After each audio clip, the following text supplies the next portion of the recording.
In 2023, a biotech company called Altos Labs paid a single scientist, Shinya Yamanaka, a Nobel Prize. The first discovery came from Yamanaka himself. In 2006, he identified just 4 proteins, now called Yamanaka factors, that can take a fully mature, specialized adult cell and rewind it into a stem cell, a blank slate capable of becoming any cell type in the body. The implications took years to sink in. What he had found was not just a lab curiosity. He had located the biological dial between young and old. Your DNA does not actually change as you age in any catastrophic way. What changes is the pattern of chemical marks sitting on top of the DNA, the epigenome, that tells each cell which genes to switch on and which to silence. Aging, in this model, is largely an information problem. The genome is the hardware. The epigenome is the software. And software, unlike hardware, can be rewritten. Yamanaka's factors essentially hit Control-Z on the cell's history. Researchers at Harvard, led by David Sinclair, demonstrated in 2020 that they could restore vision in old mice by partially reprogramming retinal cells using a modified version of those same factors. The mice were not just healthier. Their cells tested as biologically younger. Here is where it gets genuinely staggering, and where a common assumption falls apart. Most people assume that aging is coded into our DNA, that it is irreversible by definition, like a one-way door.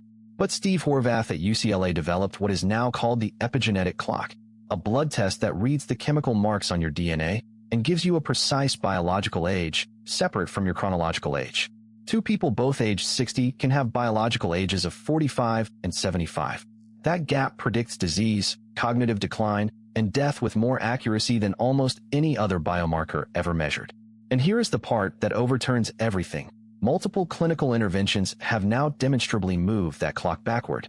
A 2019 trial published in Aging Cell, the TRIM trial, led by immunologist Gregory Fahey, showed that a combination of growth hormone, metformin, and DHA reversed participants' epigenetic age by an average of 2.5 years over 12 months.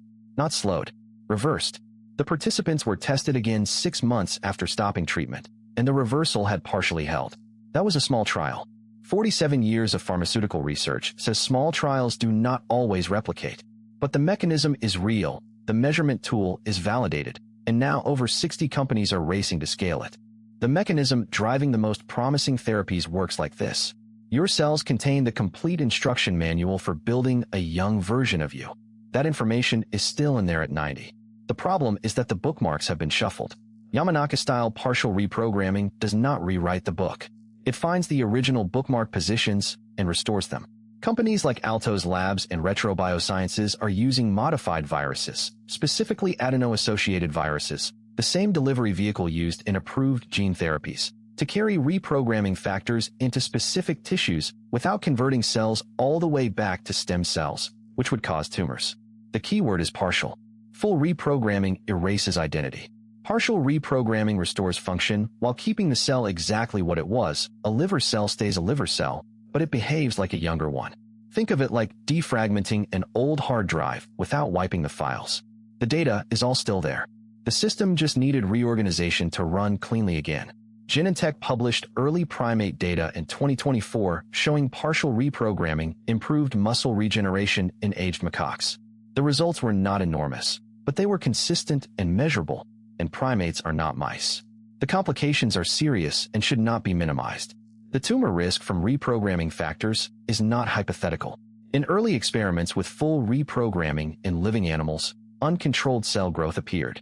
Partial reprogramming has reduced that risk significantly, but long-term safety data in humans does not exist yet, because no human trials of cellular reprogramming have been completed. Beyond biology, the regulatory landscape is nearly incoherent. The FDA currently has no approved category for a drug that treats aging itself, because aging is not classified as a disease. Companies must frame their therapies as treatments for specific conditions, Alzheimer's, muscle wasting, macular degeneration, even when the underlying mechanism is targeting the aging process directly. That forces fragmented trials and slower approvals. And then there is the equity problem raised earlier. The first generation of these therapies will likely cost hundreds of thousands of dollars per treatment cycle, putting them firmly in the category of interventions that extend healthy life for people who already have the most of it. If you are between 30 and 50 years old today, this is not a story about your grandchildren. This is a story about you.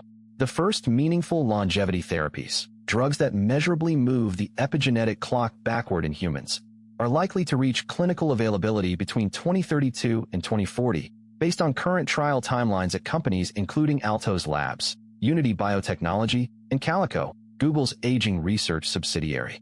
If you work in insurance, retirement planning, or elder care, your industry's core assumptions about human lifespan are being built on a foundation that may not hold.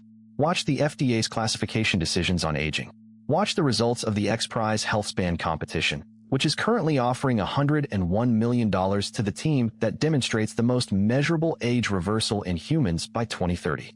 Those results will be the earliest real signal of whether this crosses from research into medicine. Here is the perspective worth sitting with. Every major shift in human lifespan, sanitation, antibiotics, vaccines, arrived quietly, was called impossible before it worked, and then became so normal that people forgot to be astonished by it. The average human lifespan doubled in the 20th century. That happened without any intervention in the aging process itself.